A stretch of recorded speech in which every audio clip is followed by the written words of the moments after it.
Hello, YIMBYs! It is so amazing. It is such a thrill to me personally to be here at this event in this room with all of you guys.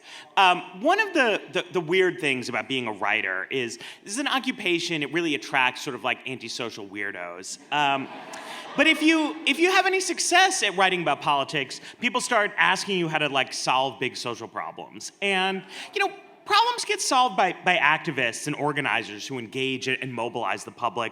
Problems get solved by politicians and elected officials who they win elections, they build coalitions around policies. Problems get solved by generous donors who have vision, and by fundraisers who are good at talking them into giving money to things. And like weird writer types, like we don't know how to do any of that stuff.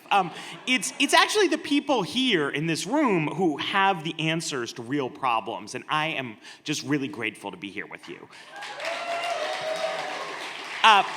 But what I can do as a journalist is tell you how incredibly far this movement has come in just a few years. Years ago, this movement didn't have a name because there was no movement. I was writing about housing issues, about the challenges that come from scarcity. I wrote a short book about it, and when I did, my editor, he looked at my draft, he said the ending of this it's terrible. He said, you got to offer some solutions. So I said, well, everyone should just read the book, decide I'm right, and then figure out how to fix things. Because, I don't know how to do mass politics. I'm a writer.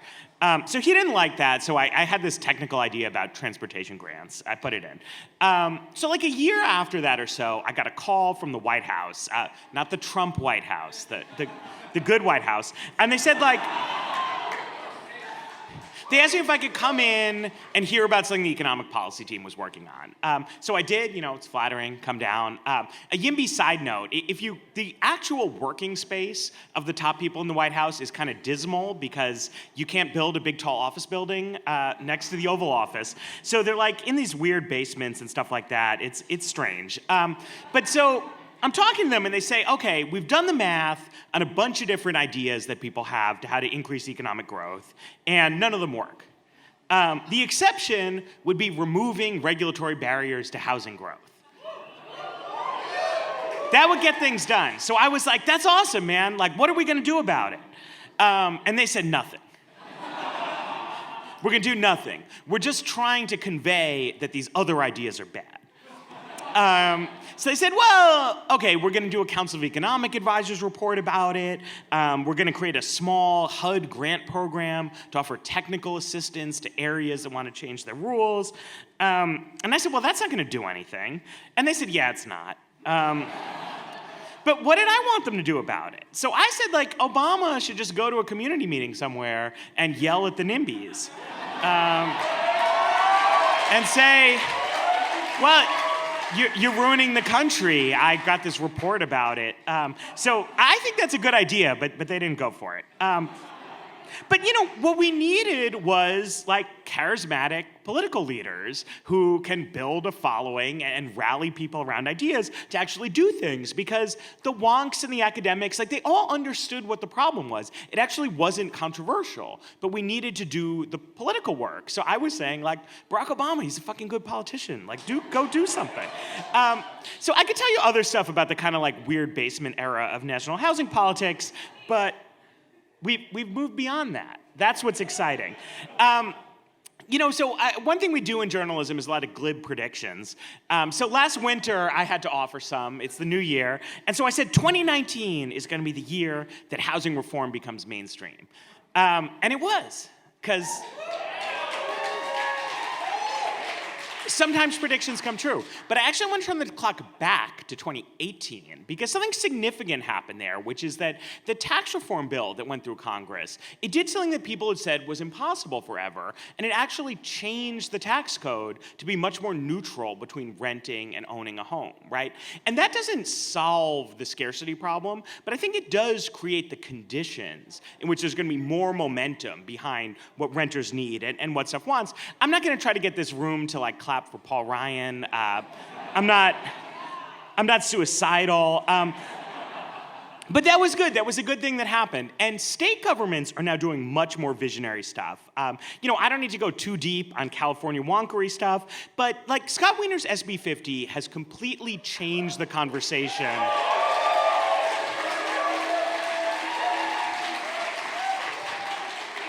nationally. It's been an incredible inspiration to people working on this all over the country to see that there could be like a real push, real voting, real constituency around such a drastic visionary reform.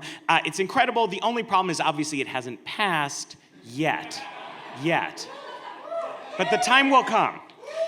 And the attention it's gotten, it's done tremendous good out of state, but it's also served to sort of obscure how important some of these other rules have changed, right? The new accessory dwelling law that was signed yesterday, we're gonna have triplexes throughout the state, right? That is huge. And, there are many housing problems, but California is the biggest state by far. This is like huge sweeping change, mind-blowing. And it makes the stuff we're talking about in the East Coast look like baby nonsense, honestly. And it's inspiring.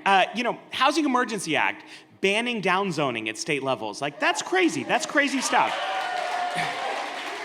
And what's particularly important about that law, right, is conceptually. If you say, okay, we have a housing emergency and downzoning is bad, well, that must mean that upzoning is good, right?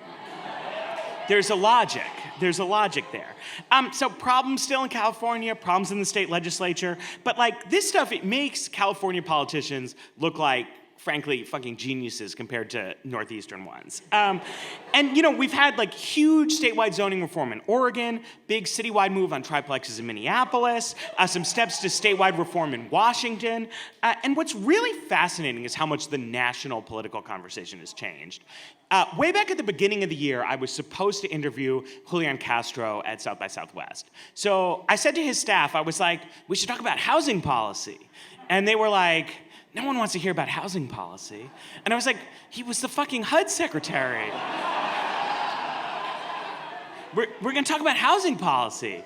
And so they're like, okay, we can talk about housing policy. So it turns out he knows a lot about housing policy. It was a very impressive interview. And then crazy stuff started happening. Kamala Harris, she had a housing plan. Cory Booker had a housing plan with a big YIMBY element. Elizabeth Warren came out with a really big housing plan. I guess she has some fans here. Really big YIMBY element. Castro had a great housing plan. Just today, I have to change the notes of the speech. Michael Bennett put out, I think, probably the most purely YIMBY plan of anybody. Woo! We got lots of good stuff. And Bernie Sanders, right? Nobody hates neoliberal shills more than Bernie Sanders. Incredible emphasis on housing supply, on ending exclusionary zoning, more density. So we've gone from a president who thought, under Obama, that there was nothing he could do about this problem, about what he thought was the biggest barrier to economic growth, but he couldn't do anything about it, to a world where every presidential candidate under the sun has YIMBY ideas. That's an enormous sea change in the national environment. And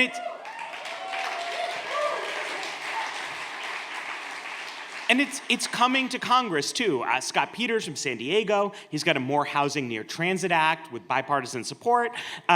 Senator Todd Young is a Republican from Indiana. I think probably nobody's heard of him. But he wrote a bill. It's called the YIMBY Act, right?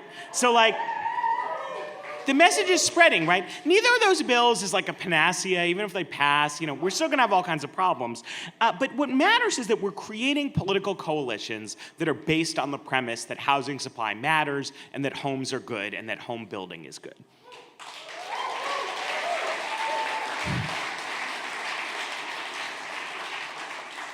So when I think about how political change happens, one of my touchstones is a book. It's a great book, but it's like technical, weird language. It contains the word heteroskedetic.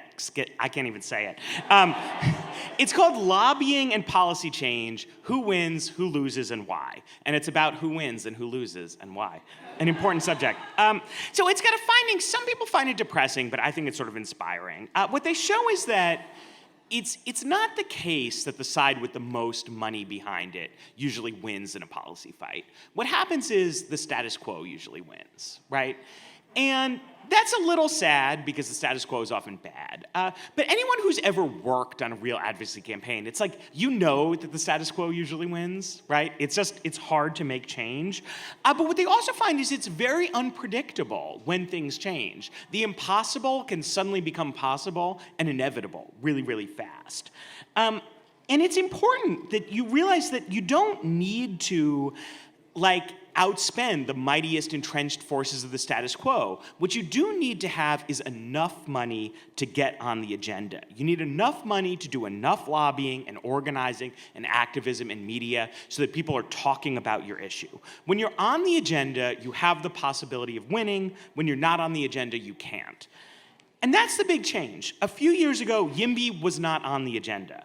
Politicians didn't want to talk about it. They didn't have to talk about it. Now it is on the agenda. It's on the agenda in a big way. Members of Congress are talking about it. Presidential candidates are talking about it. Ben Carson is talking about it.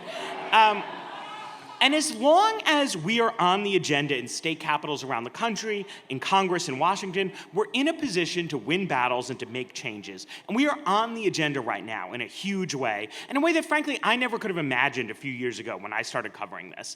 The credit for that, it goes to a lot of people, but more than I think anyone else in the country, the credit really goes to the hardworking activists here in the Bay Area.